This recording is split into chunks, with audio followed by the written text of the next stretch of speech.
ఇక ఛత్తీస్గఢ్ రాష్ట్రం నారాయణపూర్ జిల్లాలో భారీ ఎన్కౌంటర్ జరిగింది. సోన్పూర్ పోలీస్ స్టేషన్ పరిధిలో భద్రతా బలగాలు సెర్చ్ ఆపరేషన్ ని నిర్వహించాయి. అయితే టేకుమెట కాకూర్ మధ్య అటవీ ప్రాంతంలో పోలీసులకు మావోయిస్టులు తారసపడ్డారు. దీంతో పోలీసులు వారిపై కాల్పులకు దిగారు. అప్రమత్తమైన మావోయిస్టులు ఎదురు కాల్పులకు తెగబడ్డారు. ఈ ఎదురు కాల్పుల్లో 5 మావోయిస్టులు మృతి చెందగా మరికొందరు తీవ్రంగా గాయపడ్డారు. ఘటనా స్థలంలో భారీగా ఆయుధాలు స్వాధీనం చేసుకున్నారు. ఎన్కౌంటర్ను పోలీసులు ఉన్నతాధికారులు ధృవీకరించారు. ఉదయం నుంచి కొనసాగుతున్న ఈ ఆపరేషన్లో ఛత్తీస్గఢ్, మహారాష్ట్ర, కేంద్ర, రాష్ట్ర బలగాలు పాల్గొంటున్నట్లుగా తెలుస్తోంది.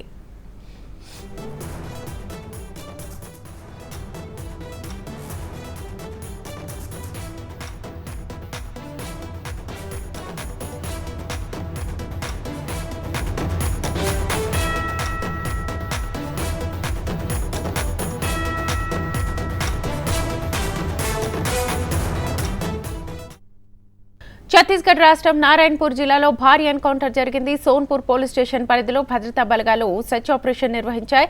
అయితే టేకుమెట కాకూర్ మధ్య అటవీ ప్రాంతంలో పోలీసులకు మావోయిస్టులు తారసపడ్డారు. దీంతో పోలీసులు వారిపై కాల్పులకు దిగారు. అప్రమత్తమైన మావోయిస్టులు ఎదురు కాల్పులకు తెగబడ్డారు. ఈ ఎదురు కాల్పుల్లో 5 మావోయిస్టులు మృతి చెందగా మరికొందరు తీవ్రంగా గాయపడ్డారు. ఘటనా స్థలంలో భారీగా ఆయుధాలు స్వాధీనం చేసుకున్నారు. ఎన్కౌంటర్ను పోలీసులు ఉన్నతాధికారులు ధృవీకరించారు. ఉదయం నుంచి కొనసాగుతున్న ఈ ఆపరేషన్లో ఛత్తీస్గఢ్, మహారాష్ట్ర, కేంద్ర, రాష్ట్ర బలగాలు పాల్గొంటున్నట్లుగా తెలుస్తోంది.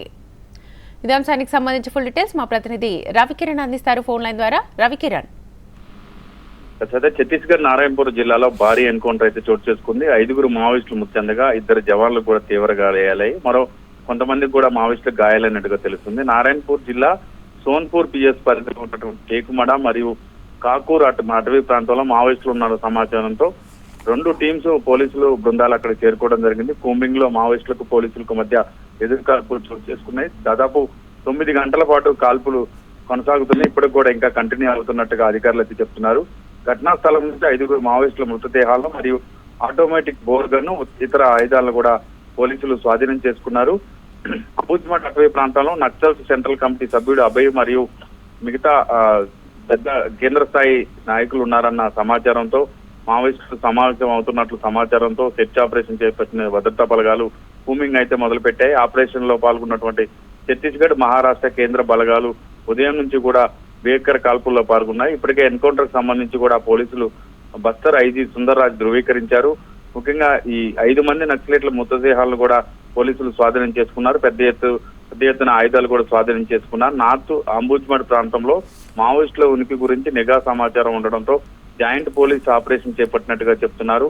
ఇప్పటి వరకు పెద్ద ఎత్తున ఎన్కౌంటర్లు జరిగినట్టుగా చెప్తున్నారు. మరి కొంతమంది గాయపడిన మావోయిస్టుల మృతదేహాలు కూడా మరి సాయంత్రం వరకు కూడా దొరికే అవకాశం ఉందని చెప్తున్నారు. ఫైరింగ్ అయితే అడపాదడపా కొనసాగుతుంది.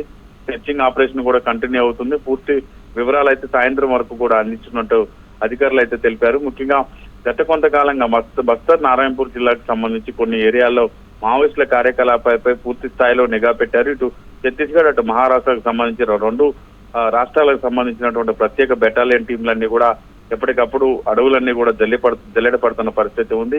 ఈ నేపథ్యంలో నక్సలైట్లు ఎన్కౌంటర్లో 5 మృతి చెందడం, మరోవైపు పెద్ద ఎత్తున ఆయుధాలు స్వాధీనం కావడంతో మావోయిస్టులకు పెద్ద దెబ్బ తగిలిందని చెప్పవచ్చు. ఇప్పటికే బస్తర్ జిల్లా కావచ్చు, అలాగే నారాయణపూర్ జిల్లా కావచ్చు, ఈ 2 జిల్లాలకు సంబంధించి కాంకేర్, నారాయణపూర్ సహా ఇతర జిల్లాలకు సంబంధించి కూడా డిఆర్జీ జవాన్లు కూడా ఆపరేషన్ లో పాల్గొన్నారు. మహారాష్ట్రకు చెందినటువంటి C60 కమాండో బృందం కూడా ఈ ఆపరేషన్ లో పాల్గొన్నట్టుగా సమాచారం ఉంటుంది. నక్సల్ సెంట్రల్ కమిటీ సభ్యుడు అభయ్, అలాగే మిగతాకు సంబంధించిన కొందరు అగ్ర నాయకులకు సంబంధించి వాళ్ళని చుట్టుముట్టినట్టుగా తెలుస్తుంది. అడవుల్లో పెద్ద సంఖ్యలో ఇప్పటికే ఎన్కౌంటర్ జరుగుతుంది. ఇంకా కంటిన్యూ అయితే అవుతుంది కాల్పులు. Right Ravikiran, thank you.